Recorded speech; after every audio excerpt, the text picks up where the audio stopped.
and I'm really pleased to welcome you to this webinar. For those of you that have joined us in the past, you know that the content of these webinars is really good, lots of learning, lots of things to talk about. Please use the chat, let us know what you think, ask questions, make sure that we're interacting as we're all sat at home or in an office on our own. It's a really nice way to connect. These webinars are recorded and they are published on the IEP YouTube site. I'll be giving you a link in the chat later on. A great opportunity to go back and review what you've seen today and what's happened in our other sessions. We've had stuff around mental health, around coaching, around online learning. I mean, just about anything you can imagine. Some of the stuff from Skills Forward already. This is the third in our webinar series with Skills Forward. Some great stuff around how individuals can access into employability support. I thoroughly recommend you go and look at that webinar again. And then coming up, we've got some stuff around virtual first aid. I'm really intrigued to see how that's going to work. We've got some more stuff around coaching and online learning, mental health, suicide prevention, lots and lots of really important things at this moment in time to take forward and to learn from. And we really value everybody that's on this call today on this webinar for joining us. We know even in lockdown and coming out of lockdown, you know, lives are really busy, and it's really important that we do engage. And please remember, you know, that you know, I don't want to overplay this or even underplay this. You know, what you do is phenomenally important, and what you do at any time is phenomenally important, and especially this time.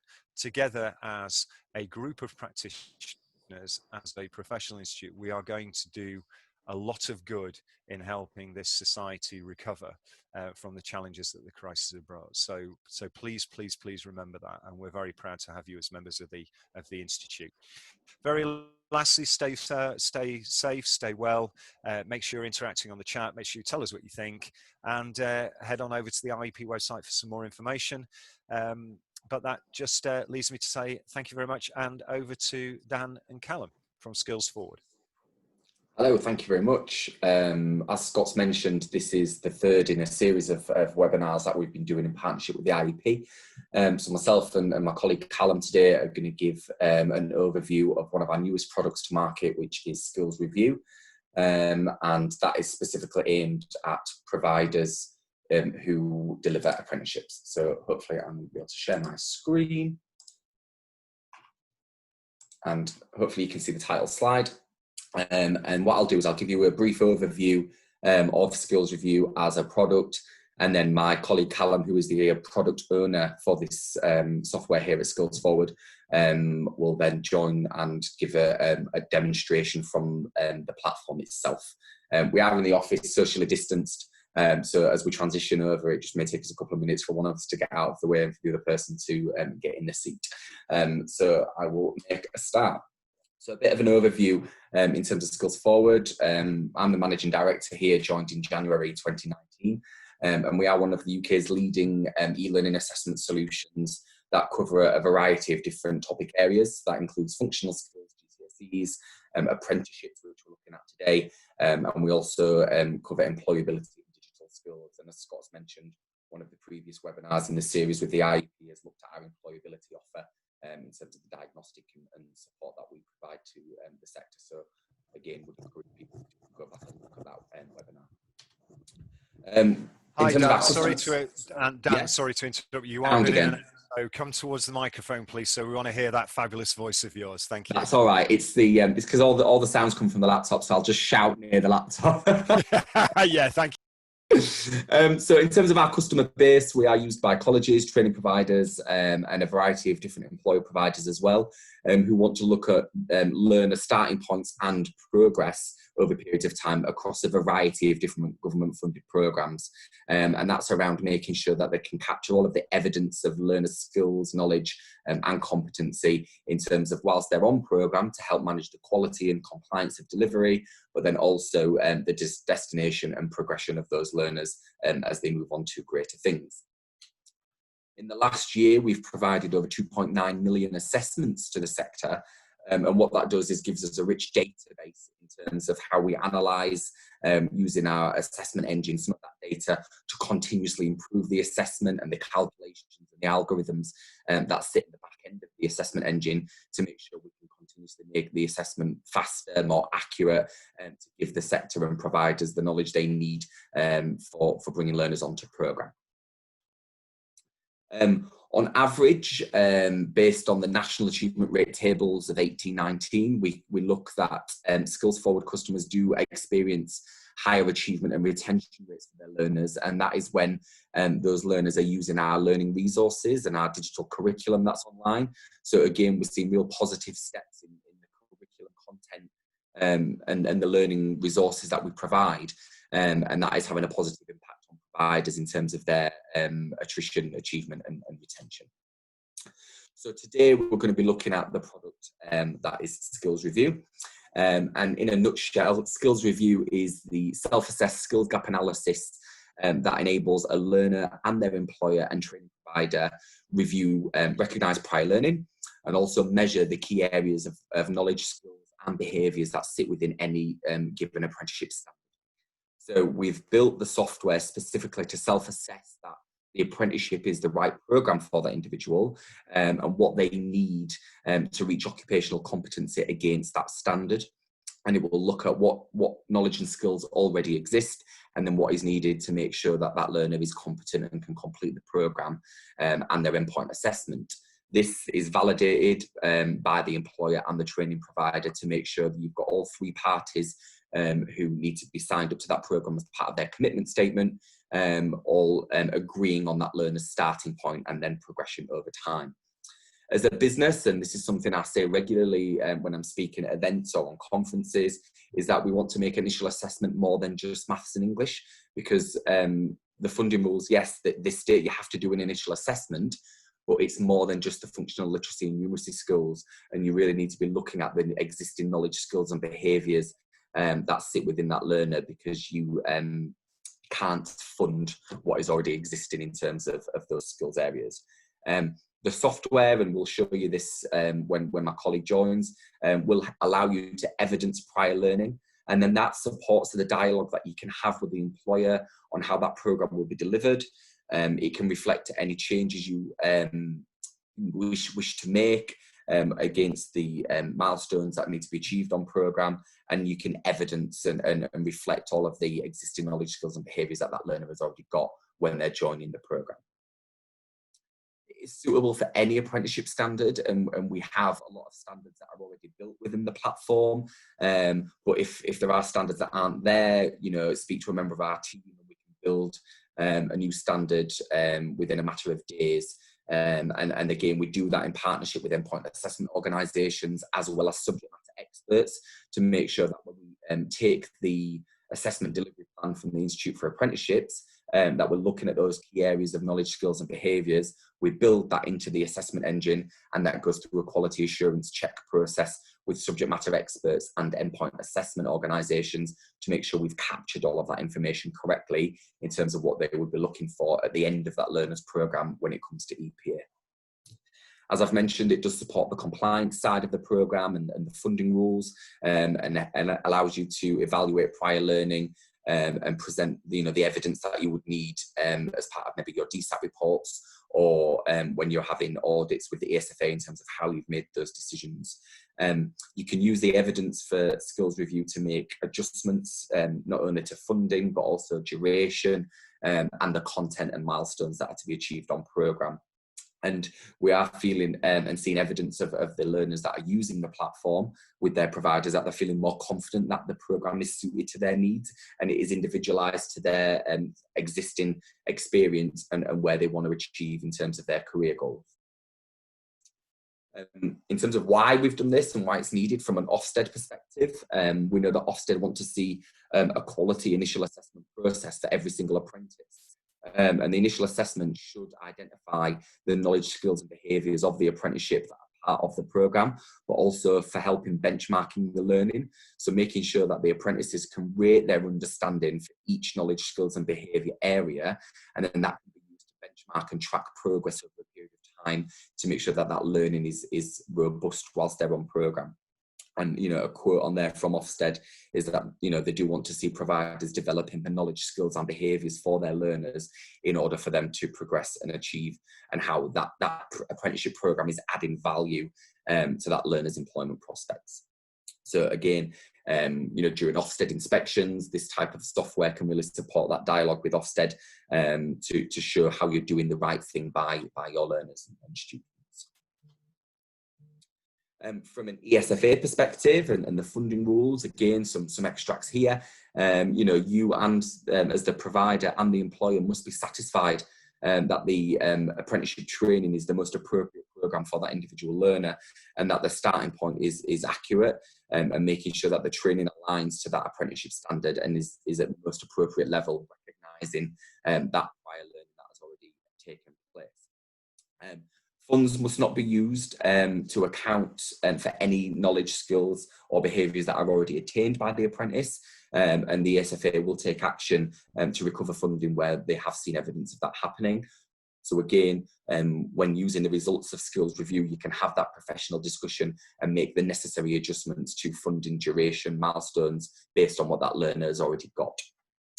And again, from a funding rules perspective, you must account for prior learning and experience when you are negotiating the price with the employer. So again, reducing content duration and price where that prior learning is necessary, and it's there, but is necessary to achieve that occupational competence with that standard. Some key features. So again, and this is what my colleague will be able to show you when we do a handover in a second. So you can document and evidence recognised prior learning. You can review the existing knowledge, skills and behaviours within any chosen apprenticeship standard. You can evidence your adjustments to funding, content and duration as part of the professional discussion element that sits within the platform.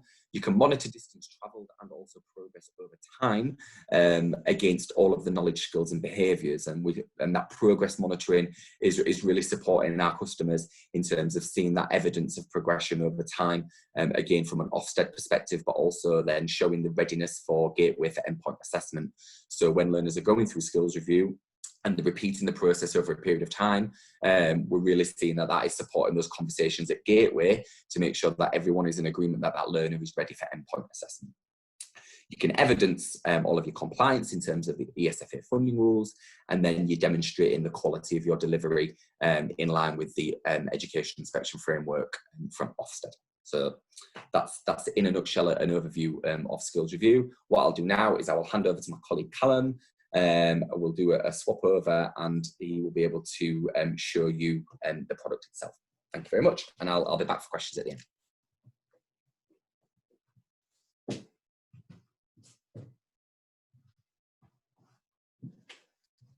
Okay, thank you very much for that, Dan. Again, just to reintroduce myself, my name's Callum and I'm from the Skills Forward family, and I'm going to be giving you an introduction to skills review from the point of view of the website.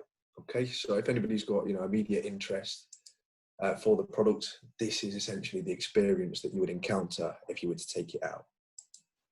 Okay, I'm just going to start sharing some screens, and then we should be in a position where we can start showing you the content as it is in all of its glory. Okay, now just like any other electronic platform, access is granted by a username and password on the login portal, just to start with the absolute basics. So if you were to take out the product, as a result of this interest, you'll be given your own username and password to implement in the following login portal, and you would gain access to an admin account that looks like so. Now, the responsibility of the admin will be to set those default funding bands in relation to the eligible items of expenditure and make the decision as to what members of staff will be eligible to actually make the amendment to the funding that will be generated on the results page. Okay, so if you are an organisation that wants a more structured way of showing, sort of RPL of your learners, you can purchase this software, and it'll give you really advanced sort of reporting facilities to appeal the likes of those external parties that will be asking for evidence in relation to it. Okay, so let's sort of empathise with one of the Skills Forward customers. We've just taken out the skills review product. What is the initial steps that we'll be performing after gaining access to it? Now, as an admin, you will have the most advanced permissions on the platform. So you'll be able to maneuver and manipulate absolutely anything that you would want to in relation to the product. Now, the first question that you would be asking yourself is, once this result has been generated, which members of staff do you actually want to make responsible for, amending these funding? We don't want, any sort of member of staff to be making amendments to the funding that we're going to draw down. I imagine you'll have trusted individuals that you'll be aware of in-house. So as an admin, you'll go to your settings tab and you'll be making the decision as to what accounts do you want to give permission to make amendments to this funding, as it is quite a, complex procedure that needs to be done by a trusted individual. So, you need to be asking yourself, do I want all group tutors, group admins, or primary admins to be able to make these changes? Now, based off, our initial findings, a lot of organisations just like to allow primary admins to make these sort of amendments. So, staff actually adding the assessment attempts and allowing the 3 parties to complete the assessments. But, it all falls down to one individual ultimately to actually make the decision as to how much funding they draw down. But if you work slightly differently to that, you can allow all sort of user types to make these changes, and then we're able to proceed on to the next steps of the product. So skills review is an assessment that is validated by sort of 3 parties. Okay, so you'll be able to assign a particular review assessment attempt to an individual, invite the 2 external parties, which are the employer and the assessor, to sort of, get the same sort of assessment, and then we'll have a result that's generated. Now, this result, of course, will allow us to make amendments to funding. But, once the result's generated, if we never actually implement what would we usually fund for that particular standard, there'll be no data to make change to. So the first, after sort of deciding who can make changes to the funding, you would need to add some default funding bands in relation to your eligible items of expenditure on the standards that you're delivering. So your admin will go to the review list, which is essentially just a list of every single review assessment that we provide at Skills Forward. Now, we have a list from the IEP website of all standards that are being delivered. And, we're pretty much there in terms of having every single one completed and on our platform. So a couple of you on today's session may notice a couple of standards that you're delivering. There's various sort of different standards you'll be able to assign to learners. And in the event we don't have it existing, we can put a build in place for you. Okay. I'm just going to showcase how you would set the default funding bands in relation to the eligible items of expenditure. And I'm going to use adult care worker as an example. First, I'll click edit funding. I'll be able to find the standard within this list, as you can see. I'll be able to add a funding default.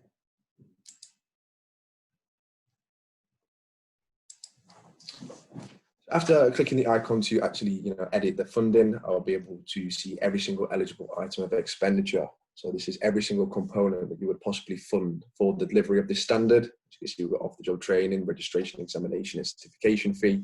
The whole lot is there. Now, if you're working with staff that maybe aren't up to scratch with what the eligible items of expenditure are, there is a question mark that accompanies every single statement. And that essentially is a statement drawn, directly from the funding rules itself, just to actually, inform you what this item is and what you would use it for on the delivery of this standard. Okay. Now, all is what we would do to implement this cost, and I'm going to use 100 as a ballpark figure, is type it physically on your PC and then press update in order to save those changes. These are the first sort of things you will be completing after obtaining the product. We decide who can make the amendment to the funding once the result has been generated, and then we also set some sort of default costs, so there's actually data to amend once the result has been generated. Now, with those 2 steps said and done and all completed, we're now in a position where we can actually create an account for my learner and assign the relevant assessment attempt to them. The learner would then be expected to complete the assessment, and so with the 2 external users, and then we can start looking at some completed results pages to actually showcase what information your organisation could obtain and maybe how you could use that information in a little bit more depth. Okay, so now what I'm going to do, after setting the default funding bands and the settings as to who can amend funding, I'm going to create a learner and assign the relevant assessment to this individual. Now, creating a learner on the Skills Forward platform I find is really, really easy. So, you know, it's a matter of 3 steps of administration, users, add a new user. And there's only ever 5 fields that you would need to complete when actually creating this user account. So it's not like we hold sensitive data. It is very much GDPR compliant, and it's very easy to use from an admin perspective. Now, in the username section, there's not any sort of rules that we would specify for you, as in, you know, first name, favorite number. It is purely up to you and how, you know, you would like to structure the accounts. Now, as a suggestion, I always use the learner's email address, as it's a nice bespoke piece of information, and it's very unlikely that another organisation has used that as a username. Because, of course, if you do attempt to use a username that's already been used in that sentence, you'll be sort of, you know, met with an error message that will inform you need to change the username because it exists elsewhere. So a username being an email address makes sense. It's quite a bespoke piece of information, and it's still not, you know, sort of data sensitive in terms of, you know, GDPR or whatnot. Callum, sorry, can I come in there? It's Scott. Can you just, I know it's difficult, but try your very best to talk into the laptop itself, because you're dropping out a little bit at the moment as well, and the demo's amazing, and I don't want anyone to miss anything. I'll try my best to do that, sir. Yeah, thank you. Sorry. It's all right. In the event it does occur, you know, just put in again. You know, I'd rather it be the best it possibly can. So yeah, where I was is in the password section. Now, if you've got multiple learners and you don't actually know what their passwords are going to be, you can add something that's called a temporary password. So, you know, when they initially use those details on the login portal, they'll be prompted to change it to something of their preference. That leaves me with 3 fields, which are quite self-explanatory, and they are, you know, first name, last name, and they will pretty much be for reporting purposes, as you will need to know, you know, who the individual is, who's actually completed the attempts in the first place. Now, the last of the mandatory fields is email address. And we've recently given this functionality, so just be for documenting purposes, in terms of just you being able to see what your learner's email address is. But now, if you were to press update, which is the next steps in order to create the account, will automatically automatically send an email to the user informing them of their details. So, you know, there's less admin work right away. So you don't physically need to, you know, let your learners know of their login details. We'll take care of that for you in an automated process. Now, as you can see, this is a completed sort of skills review user. You know, we've created their account with a first name, last name, email address, you know, all of the information that you would possibly need in relation to this learner. Now, the only thing left that there is to do is to assign the relevant attempt to them. So I'm going to go through the skills review button. I'm going to click the add review, and that'll allow me to do exactly what it says on the tin. It'll allow me to add a skills review assessment to a particular individual. I want to use Business Administrator just for documenting reasons. I'm sure that, you know, a couple of you on today's session will be able to, you know, sort of relate as you are delivering the Business Administrator standard. You should be able to assign it to your learner's profile and click add just to finalize your changes. Now, you can, you know, just allow this learner to take their own assessment and complete no more. But of course, it's, you know, in terms of evidencing it and making it a stronger product, you would want to invite the 2 external parties to also, you know, be met with the same statements to give a rating on how competent they believe the learner is in relation to that statement. So it makes the result a lot more credible. So I would always advise that you invite your assessor and employer to take this assessment. Now, when you do add access for the external parties, you don't need to create them an additional account. You only need to specify their email address, and they'll pick up a link that will put them straight into the assessment itself. So in terms of admin, you know, you're not going to be creating 3 accounts at a time. It is 1 account for the learner, and the 2 externals are invited by email address, like so. I'm going to repeat that process for the employer, and then at that point, there's only one thing left to do, and that is to actually take the assessment itself. So shortly after inviting this individual to take the assessment, we're going to log in as the learner and see what the skills review assessment looks like from a user's point of view.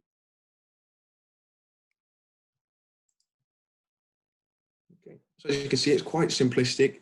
You know, in terms of actually using the product itself, I've taken 10 minutes of your time to actually, you know, implement the default funding bands in relation to the eligible items for expenditure, decide who can make amendments to the funding once the results have been generated. I've created a user account and invited the 2 external parties, and that's all in 10 minutes. So for, you know, competent e-assessment users, it's going to be a minor change in terms of, you know, what you need to know in order to use it. Now, in order to showcase the actual assessment itself, because it works in quite a bespoke way, it involves a scale rating and quite a peculiar practice question, to be honest. So we're going to log in as Callum now. This is the demo account I've just created, and we're going to take the assessment from the point of view of a learner. Now, we do have learner guides for the users, just to make sure that they're getting the best experience in terms of logging in and using the platform efficiently. But as you can see, it's only 2 clicks. So we do imagine that competent learners would have no problems at all sort of accessing the product. Click a skills review. They only tab 1 page, and then they're met with the start button, which just makes sense in terms of starting your assessment. Now, we've all had the advantage of joining on today's webinar and having, you know, skills review verbally sort of read out to you what it is and what it does. I imagine from a learner perspective or an employer perspective, a skills review assessment might be quite alien to them in terms of what it will actually do for them. So the first screen that every user is met with is an introduction to skills review itself, which will literally just introduce the user to the product and inform them of its usage and functionality. We're then met with a pre-fill. So, you know, as well as sort of recognizing prior knowledge, skills and behaviors, you know, pre-attained knowledge, skills and behaviors, we also want to be looking at training qualifications, prior education, and experience in the sector, as that's all components we'd like to take into consideration to make amendments to that funding, because it gives us an indication as to how much existing, you know, knowledge, skills, behaviors is actually in there. So it just makes it in terms of making amendments to, you know, the funding we're going to draw down for that individual. I'm going to put some soft data inside these fields just to showcase how you would use it. So me, myself, I am a customer engagement advisor. So I'm just going to, you know, specify I'm a C. Length of service in current role. Now, I've been in my current role for 1 to 2 years, with my current employer again for 1 to 2 years, but in the sector, you know, I probably have about 2 to 5 years experience. So that's what I'm going to specify on my pre-fill. In terms of prior education, we've got some GCSEs. I've done a couple of traineeships, and also training the qualifications. I've had mandatory organisation training and employer in-house CPD. So, you know, that's me. I'm going to fill out the form in relation to myself and press save. So that's all going to be fed through to the results page once it's been generated. As you can see, just credible data as to recognising, you know, where the learner's already at. The next page that they're met with is a practice question. Now, much like any other electronic sort of assessment provider, you're going to want to practice the assessment before you're thrown into it. You know, so just so any learner anxiety or problems that they may have in terms of using the platform can be feathered out as early as possible, and they can get back to using it to its optimum capacity. Now, the practice question, just empathizing with the learner slightly, I imagine that they're going to be hitting, you know, the 10s initially, because they really want to, you know, appeal to the likes of their employer and sort of training provider, assessor. So they're going to, you know, I'm really good at everything. That's what I want everybody to think of me. That's what we imagine the learner would do. Now, implementing those scores, they'll obviously press the next button in order to submit them. And they'll be met with a page that I call hitting reality. So in order to justify those really generous scores you've just given yourself, you know, for driving, baking, singing, you need to be performing at a similar level to Lewis Hamilton, Mary Berry, or Ariana Grande. Now, me, myself, I mean, I would add clarity at this point that I was way too generous. I'm definitely not as good as Ariana Grande at singing, and I couldn't bake for the life of me. So, you know, on the next page, I'll be given an opportunity to give, you know, answers that actually reflect myself. So when it comes to driving, you know, I've got good understanding. I'm probably not, you know, performing at the same level as Lewis Hamilton, so I'll take my score down slightly. Now for baking, I'm just making it up. I have very minimal understanding when it comes to baking, so I'm going to be a bit more realistic when implementing that. For singing, you know, I'm going to keep that 10 for obvious reasons. I'm going to say no more. Now, just before we throw you into the deep end, which is the assessment itself, it's always nice to be informed of it. Okay, so other, sort of assessment providers, when I was using it in sort of previous, experiences, they never actually let you know when the assessment's going to start. They just sort of throw you into it. So we've taken, the opportunity to inform the user that the skills review assessment is just about to start. So get ready for the ride. We'll progress on to the next page, and these are, we can't take too much credit for these statements as they are drawn directly from the funding rules. But, as Dan said earlier, we very carefully select all of the key knowledge, skills and behaviour statements from the assessment plan of the standards and collect them in the form of an assessment. They're validated by external parties, including endpoint assessment organisations and, awarding bodies. So you can pretty much trust the content that we've got to be absolutely spot on. This is a business administrator standard. So, the statement will be in relation to that particular standard. So it behaves in a professional way, etc., etc. Now, I like to think that I'm quite professional. So I'm going to say I've got an in-depth understanding and use the exact same sort of, pattern in my brain to answer every single question.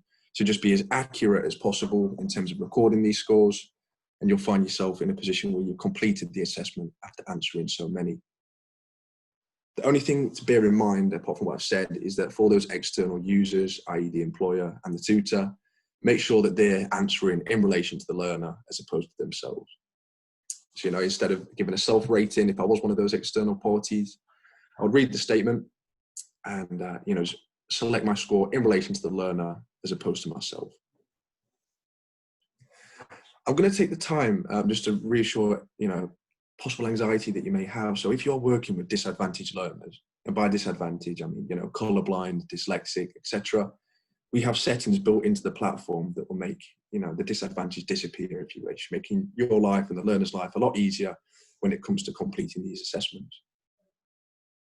These options are all sort of maneuvered by the 3 lines in the top hand corner. If anybody's technical, that's referred to as a hamburger icon. It's quite appropriate, as it does look like a hamburger. Now, the main thing that I'm going to make a deal of on this page is the fact you can implement a theme. And existing themes we have is dyslexic and colorblind. But, if that is not suitable for your learners and they're sort of more disadvantaged than that, you can select any aspect of the sort of assessment engine itself and select it to be any color of the color spectrum. So, what works best for you? Let's have a play around. Let's implement the setting, and it will stay there throughout the duration of the user using skills forward. Okay, so that's the assessment itself. Just covering what, just repeating myself slightly, what we've covered so far. If you were to gain access to the product, you would, specify what users you would actually like to make amendments to the funding once the results have been generated. You would then set default costs in relation to the eligible items of expenditure to make sure that there's actually some credible information to make amendments to after the assessment has been completed. And we've also looked at the assessment from the point of view of a learner. The last thing that I'm going to do on today's session is, log out of this learner and log back in as that admin, and we can start interpreting the results once they've actually been completed. So it's going to be a couple of moments doing that. We are going to log out as the learner and log back in as the member of staff, which will be you, in effect.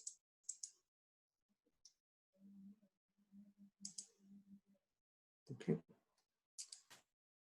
Now gained access to the admin user. As you can see, exact same layout as before. So this is probably at the point where I've had notification that all 3 parties have completed the assessment and there's a result to be interpreted.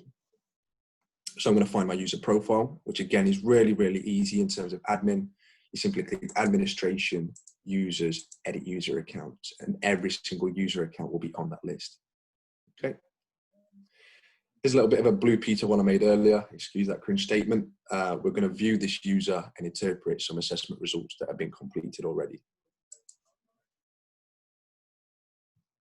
So, just in case you didn't know, you can incorporate imagery for your learners if you really wanted to. Just trying to show you how good Skills Forward actually is. Where does it start? So we're going to dive straight back in through the Skills Review tab. And, this might be quite populated because, this is one I made earlier, so it's quite lengthy. For your initial result, you'll just have this first line here. So, we took the business administrator standard assessment. This result was generated. And this result will literally only show you each statement and how each 3 parties scored. Okay, so this page won't do a lot for you in terms of functionality. It is literally just for reporting reasons. So we've got every single statement and how each 3 parties score. Now, if that doesn't suit your learning style, even as a user at your end, you can view that a little bit more visually in terms of these graphs. Okay, and on these graphs, you can actually filter the attempts you want to see. So we can actually, just concentrate on a more specific basis. So let's say we just want to see what the assessor's point of view was. We'd share that everybody else, and then we'd just be able to see what the assessor had implemented. Everything that you can see on page can be printed and uploaded to MIS systems, as you would expect, to showcase those external parties. But what really takes it for me is the discussion page, really. And I think that, a lot of you on this session will take interest to this, where all data that you've seen on the results page will be pulled through into the discussion page, and you'll be able to see it again for yourself. So, you get all of the pre-fill that the learner completed, recognizing experience in the sector, how long they've worked in their current role, etc., and any education history and training history they may have encountered. So that's really credible information that you would need to use when making the decision as to how much funding you're going to draw down. Again, you've got, every single statement from the standard that they're going to be undertaking, and a combined understanding of how capable they are in relation to those statements. The user would then use this information to have a professional discussion, which would cover content, delivery, and clear milestones to be achieved, any amendments to that, duration description, and just a little instance for the learner and assessor to comment, just so you can validate you're really happy with the result and the way that this is sort of, carried out, and anything that the learner may want to add on top of that. Now, this is sort of the baby itself, if you wish. This is the heart of the whole product. So based off the default costs that you've specified in relation to the items of expenditure, using the data surrounding you, you can make the decision to increase the amount of funding you're going to draw down or decrease the amount of funding you're going to draw down. You can repeat that process for every single item, and then you'll save, which will be locked down and it can't be amended moving forward after that. So we've got an assessment that was sent out to 3 parties, which the result was how capable this individual is in relation to each statement within the standard, but their sort of prior education and training history, a professional discussion, and we'll make amendments to, what would usually draw down for those items, and that'll be justified on the bottom with a percentage of the overall funding you could have drawn down. Again, once you press save, that's locked down and it can't be amended moving forward. So it's quite secure in terms of, avoiding bad practice, shall we say. Now, over time, we have found an additional sort of, selling point of this product. And that is, if we've got an instance where we can see, 3 people's sort of input as to how capable this individual is in relation to the statements, we can sort of measure the progression of this individual when undertaking the standard. And that can help us in order to measure readiness for, EPA, etc. So, this is something that I've created earlier for you. You'll be able to see on the tables that I have, you've got attempt 1 with the date accompanying that. The averages were, the learner was scoring 6, the assessor was scoring 6, and the employer was scoring 4. Now, we repeated this process a couple of months into the delivery of the standard, and we can see that each 3 parties were definitely recognising progression in relation to the learner's knowledge. So we've got 7, 7, and 8. That's a clear jump in progression. All the way through to the final attempt, where there's 10s across the board, and you'll probably use this information to say, this learner is ready for EPA. They've attained all of the knowledge, skills, and behaviours that they need for the standard, and that's evidenced on the following graph. That can be broken down into more depth, in which you can concentrate on knowledge questions, skills questions, and behaviour questions. But failing that, you can break it down on the individual statements itself and see the levels of progression. And depending on your learning style, you can take that from the graph or this stock market theme table here.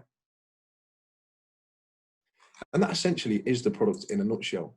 Okay, so I thank you all for sort of listening to me, give that demonstration. Any further questions that you may have, you can pass through to myself or Daniel, and I'm sure we'll show you how to do that at the end of the session. I'm just going to pass back over to Dan now. So thank you very much for your time.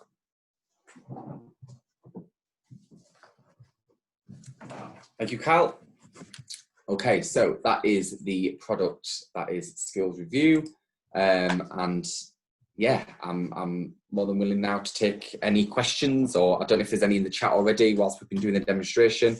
But yeah, I'll hand over to Scott, I think, if you want to run through questions.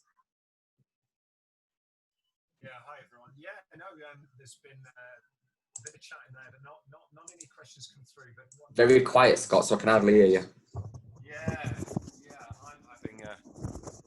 I'm having a technological challenge there, but mine's something about putting my microphone in front of my face, which would be that quite would help.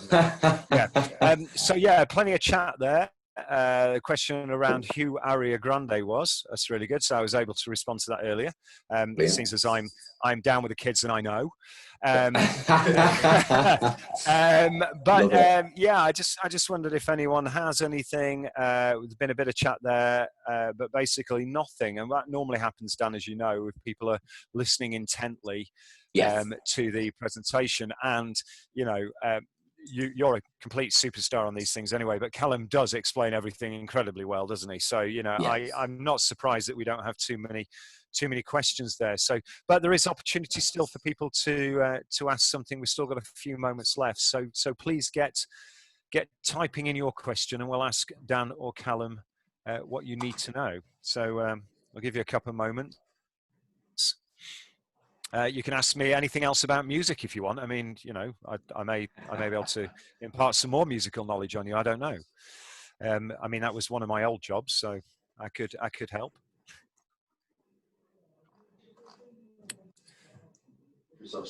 Okay, well, I'm gonna, while we're doing that, while we're waiting, I'm gonna put the YouTube channel with all the other videos up on the chat, so everybody can access the YouTube channel, watch this back, watch other things back. I can see that Helen's put the next webinar stuff up there as well.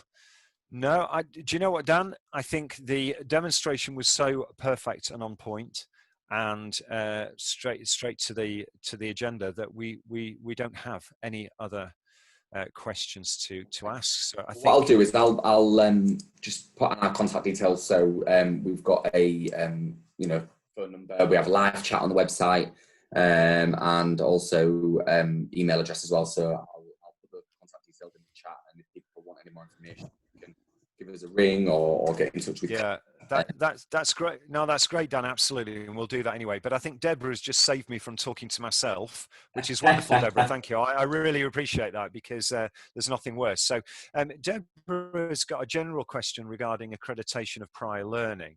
Yeah. Do you think we need to be more accepting of prior learning generally for more qualifications? I think my professional opinion on that is yes. I think obviously within apprenticeships per se, it is very specific in the funding rules around delivery of apprenticeships, and making sure that you're taking into consideration prior learning as to, you know, how you deliver that apprenticeship. Is it the right program, and how much funding do you draw down for that apprenticeship? But I think broader across other qualifications, absolutely, because you don't want to be drawing down government funds for something that already exists. So you must, I think it's crucially important for you know, quality of delivery. And I know with the education inspection framework focusing a lot more on curriculum and the intent, the impact of that curriculum. So again, from a quality perspective, I think when you're being Ofsteded, it would be really important to evidence why that learner is on that program, what is the intent behind it, and then what is the subsequent impact of them, you know, undertaking that training.